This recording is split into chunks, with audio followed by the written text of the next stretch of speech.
Good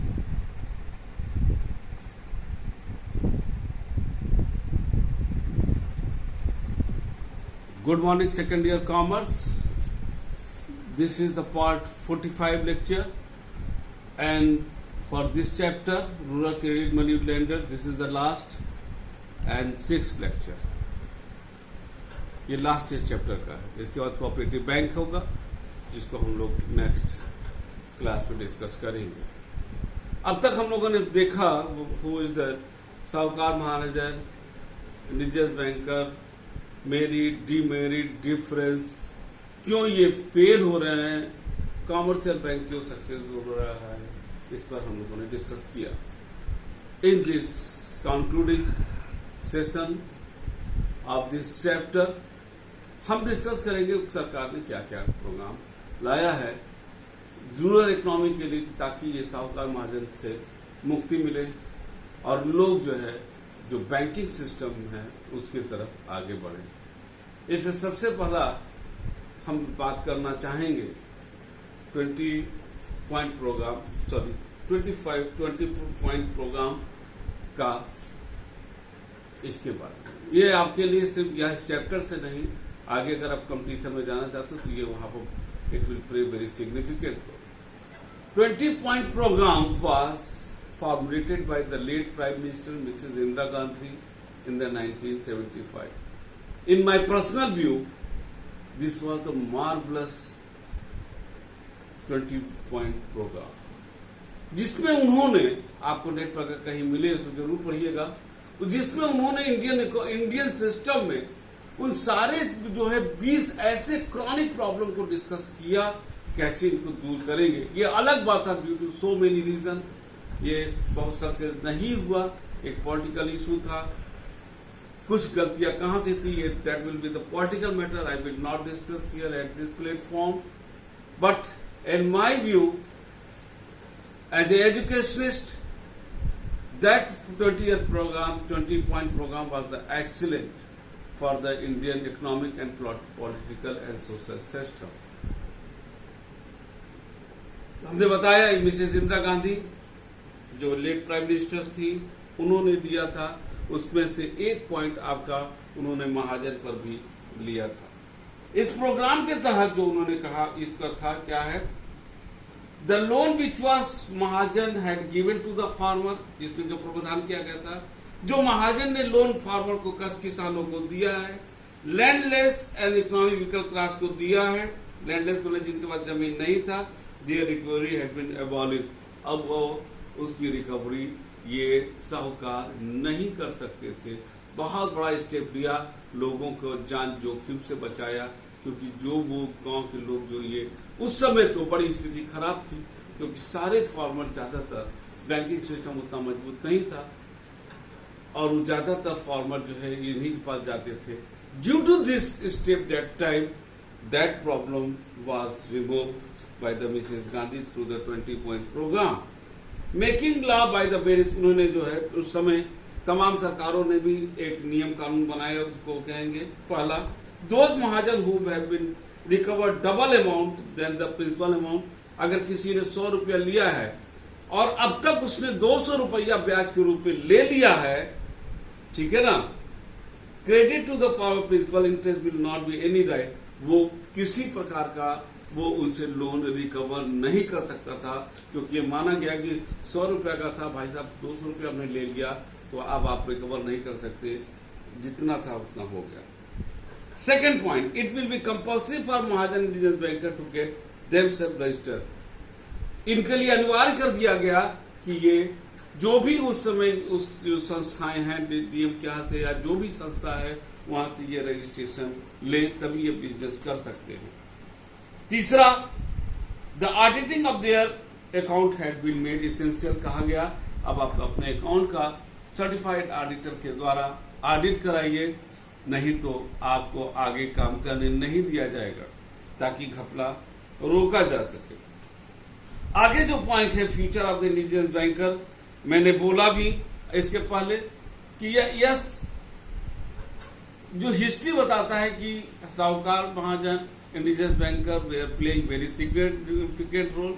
लेकिन जैसे जैसे गांव में एजुकेशन गया, लोग समझने लगे, लोग अपने अपने से अपने क्या कहते हैं जमीन का, मकान का, सब चीजों को कागज रखने लगे, वहां पर लड़के पढ़ के आने भी लगे, धीरे धीरे वो चीजों को फार्मर वे मिलने लगे। तो वो जो है साहूकार महाजन की अपेक्षा जो गांव के तरफ गवर्नमेंट ने तमाम, आज नेशनलाइज बैंक भी वहां जा रहे हैं, कोऑपरेटिव बैंक भी हैं, लैंड डेवलपमेंट बैंक भी वहां पहुंच रहा है, और कुछ नहीं तो आपका जो हम लोग आगे पढ़ेंगे रीजनल रूरल बैंक भी वहां पहुंच गया है। So many types of banks were reaching at the door step of the rural people and they are getting the loan from these institution at very low rate in comparison to the indigenous banker and साहूकार। और ये जो bank हैं जो ये सारे गए, ये रूरल पीपुल का एक्सप्लॉयटेशन नहीं कर पाते हैं, ऐसा रूल है। इसके तहत जो है लोगों का रुझान वहां से बढ़ा। हाँ, आज भी हम ये कह सकते हैं अभी भी कुछ हद तक गांव में लोग हैं, लेकिन अब कानून इतना सख्त हो चुका है कि लोग अब उस पर जो है ज्यादा उस पर विश्वास नहीं करते हैं, और अगर ये साहूकार महाजन इंडियन बैंकर काम करते हैं तो उतना निर्दयता पूर्वक अब काम नहीं कर पा रहे हैं। तो फ्यूचर के संबंध में हम यही बोलेंगे, बाकी आप पढ़ लीजिएगा, इसमें कोई ऐसा बहुत बड़ा टेक्निकलिटी नहीं है। उत्तर प्रदेश सरकार ने भी, जैसे मैंने कहा इंदिरा गांधी ने उस समय लिया, उत्तर प्रदेश सरकार ने भी जो है 1 सितंबर 1976 को तमाम से किया। लाइसेंस जो इम्पोर्टेंट प्रोविजन क्या था, license in order to indulge the money lenders business, the license effect compulsory कर दिया गया, यूज ऑफ चेक को दिया गया, रेट ऑफ इंटरेस्ट इसमें कहा गया, इसमें और संशोधन हुआ है, नया एक्ट आया है, आप नेट पर जाके देख सकते हो, चेक के लिए प्रावधान कर दिया गया है। Issue of receipt, it is compulsory for the lender to issue the receipt for the amount paid back by the borrower. अगर बारोअर उसको अमाउंट चुकता करता है, इनके लिए अनिवार्य है उसको रिसीप्ट दे, चुकता का प्रमाण पत्र दे। और पांचवा है मेंटेनिंग द अकाउंट, इनको अकाउंट मेंटेन करना था और ऑडिट भी कराना था। Is the country is the grip of the money lender, पहले तो था, लेकिन अब हम नहीं कर सकते हैं कि ये आपके मनी लेंडर जो है अब किसी के वो क्या कहते हैं इंडियन इकोनॉमी ग्रिप में है। हाँ, कुछ रिमोट एरिया, 135 करोड़ की आबादी का हमारा एस्टिमेटेड देश है। अब हम ये जरूर कर सकते हैं कि proportionate to use the Indian banking system, the commercial bank, ये बढ़ा है, लेकिन स्टिल हम ये नहीं कर सकते कि 100% साहूकार महाजन और इंडिजिनस बैंकर आज सिस्टम से रिमूव हो चुके हैं। आज भी बहुत से ऐसे क्षेत्र हैं जहां के लोगों तक अभी विकास की वो सूरज की किरणें नहीं पहुंची है, जहां पर वो इस जो हमारे यहाँ का सिस्टम उसका लाभ ले सके।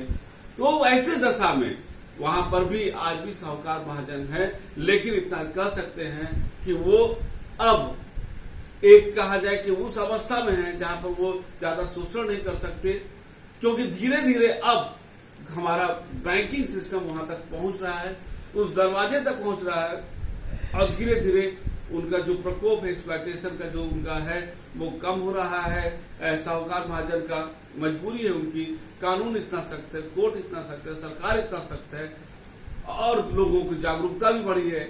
लोग टीवी और मीडिया के द्वारा तमाम चीजों की जानकारी ले रहे हैं।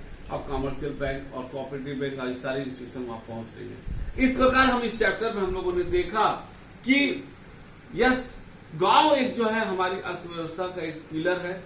बिना गांव के हम जो है देश हमारा प्रगति नहीं कर सकता, लेकिन वो गांव जो हमारे पूरे आबादी का, मैंने फर्स्ट लेक्चर में बोला था, 60%, 67% of the total population still residing the rural area, out of which maximum people are doing the business of the farming, agriculture, and they are the backbone of our economy. We cannot ignore these people. अगर हम ignore करेंगे हम Indian economy को मजबूत नहीं कर पाएंगे, और इसलिए सरकार और ये पूरी सिस्टम पहले साहूकार महाजन रिजर्व बैंकर की ग्रिप में आ चुका था, अब धीरे धीरे मुक्त हो रहा है। लोग अब धीरे धीरे एक स्वच्छ आर्थिक, सामाजिक और राजनीतिक जो वातावरण में सांसें ले रहे हैं, और धीरे धीरे जो इस तरह का निगेटिव माहौल कार्बन डाइऑक्साइड जिसको हम कह सकते हैं साहूकार महाजन के संदर्भ में जो फैल रहा था वो रुका है और हमारा जो है रूरल एरिया धीरे धीरे जो है इकोनॉमिक इको फ्रेंडली होता जा रहा है और उम्मीद करते हैं धीरे धीरे इस पर हम और बढ़ेंगे और देश हमारी प्रगति करेगा। इस लेक्चर के साथ ये चैप्टर आज खत्म होता है और तब तक के लिए आगे हम लोग कोऑपरेटिव सोसाइटी पढ़ेंगे, उसमें हम उसके बारे में बताएंगे। तब तक के लिए अगले चैप्टर तक के लिए आपको थैंक यू।